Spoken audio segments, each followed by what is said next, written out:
जय श्री राम जी भक्तों, आपका अपने चैनल सनातनी ज्ञानी में बहुत बहुत स्वागत है। तो आज आप सुनेंगे श्री दुर्गा सप्तशती द्वितीय अध्याय और पार्ट 6।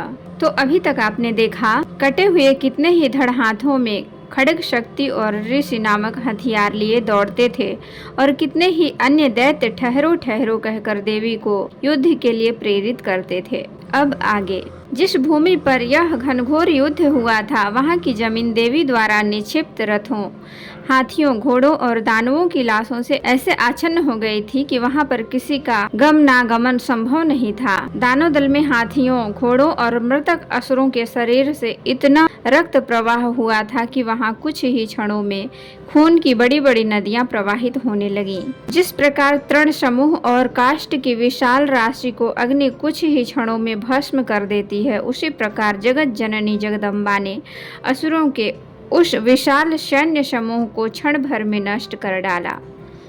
देवी का सिंह भी अपनी गर्दन के बालों को हिला हिलाकर घोर गर्जन कर रहा था। कितने ही दैत्यों के उस गुर गर्जन से ही मानो प्राण पखेरु निकले जा रहे थे। देवी के गणों ने भी उन दानवों के साथ ऐसा भीषण युद्ध किया जिससे आकाश के दर्शक बने देवता गण भी बहुत ही प्रसन्न हुए और उन पर आकाश मार्ग से सुमन की वृष्टि करने लगे। अब यहाँ से तृतीय अध्याय, यहाँ से तीसरा अध्याय शुरू हो रहा है श्री दुर्गा सप्तशती का। जगदम्बिका के श्री अंगों की शोभा सहस्त्रों उदित होते हुए सूर्यों के तुल्य है। उनकी रक्त वर्ण की साड़ी के साथ गले में मुंडमाला सुशोभित हो रही है। दोनों स्तन उनके रक्त चंदनार्जित हैं। उनके कर कमलों में जपमाला, विद्या, अभय तथा वर नामक ये 4 मुद्राएं शोभा पा रही हैं। उनके मुख कमल त्रिनेत्रों से युक्त होकर शोभायमान हो रहे हैं। मस्तक पर रत्न जड़ित मुकुट के साथ ही चंद्रमा भी विराजमान है। वे स्वयं कमलासन पर आसीन है। ऐसी देवी को मैं भक्ति युक्त चित्त से नमस्कार करता हूँ। ऋषि ने कहा, इस प्रकार दानवी सेना का संहार होते हुए देखकर सेनापति चिच्छुर क्रोधित होकर अंबिका देवी से युद्ध करने के लिए उनके सम्मुख आया। सुमेरु पर्वत के शिखर पर होने वाली मेघों की वर्षा की भांति वह दानव देवी पर अपने बाणों की वर्षा करने लगा। तत्पश्चात देवी ने अपने बाणों से उसके बाण समूह को अनायास ही नष्ट करके उसके सारथी और रथ के घोड़ों को मार डाला। इसके साथ ही उसके धनुष तथा ध्वजा को भी काट कर फेंक दिया। धनुष के कट जाने पर उसके समस्त अंगों को अपने बाणों से छेद डाला।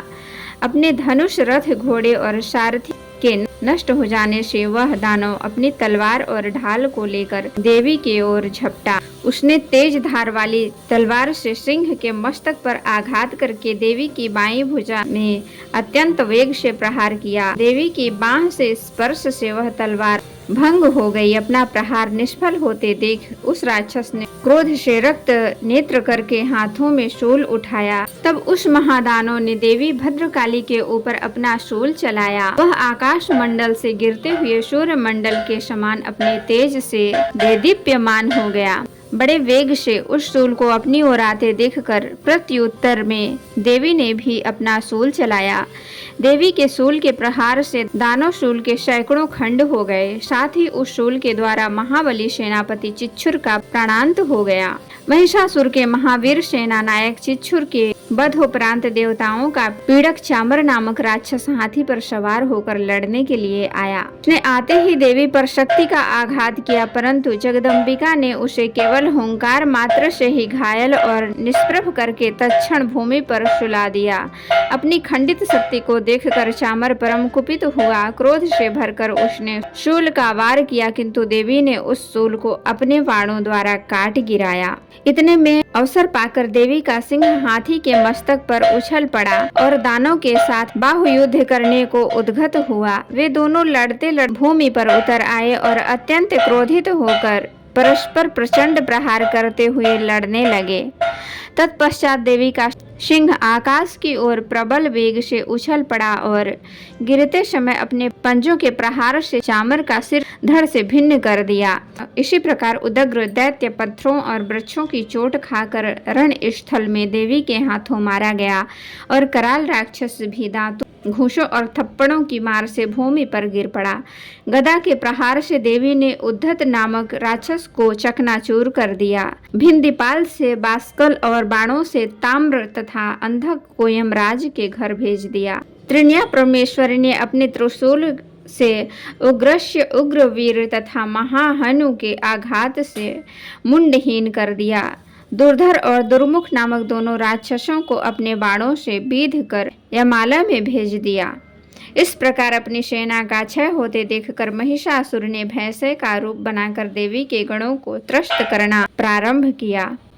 उसने किसी किसी को थूथुन से मार कर किसी किसी को खुरों के प्रहार से, किसी किसी को पूंछ की चोट से और कुछ को अपने सिंहों से विदीर्ण कर दिया। कुछ गणों को प्रबल वेग से, किसी को सिंहनाद के द्वारा, किसी को घुमाकर, कितनों को अपने निश्वास वायु के झोंकों से भूमि पर गिरा दिया।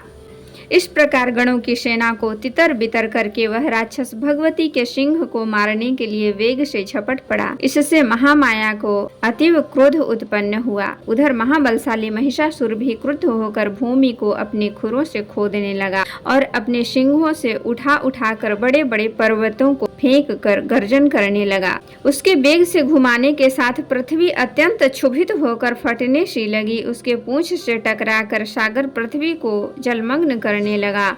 हिलते हुए सींगों के प्रहार से बादलों के समूह छिन्न भिन्न हो गए। इसके श्वास की प्रबल वायु के कारण उड़ते हुए सैकड़ों पर्वत आकाश से भूमि पर गिरने लगे। उस महादानव के क्रोध की मुद्रा का अपनी ओर लक्ष्य देखकर चंडिका देवी ने भी उसको मारने के लिए उस पर महान क्रोध प्रकट किया। सर्वप्रथम देवी ने अपना पास फेंक कर उस महाबली असुर को बांध लिया। उस महारण्य स्थल में बध जाने पर उस राक्षस राज ने भी अपने बनावटी महिष रूप का परित्याग कर दिया।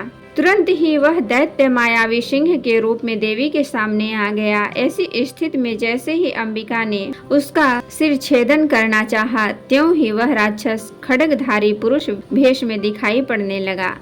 देवी ने तत्काल ही बाण वृष्टि करके ढाल और तलवार के सहित उस महिषासुर को वेध दिया। तब वह मायावी राक्षस गजराज के रूप में परिवर्तित हो गया। तो भक्तों, आज के लिए इतना ही।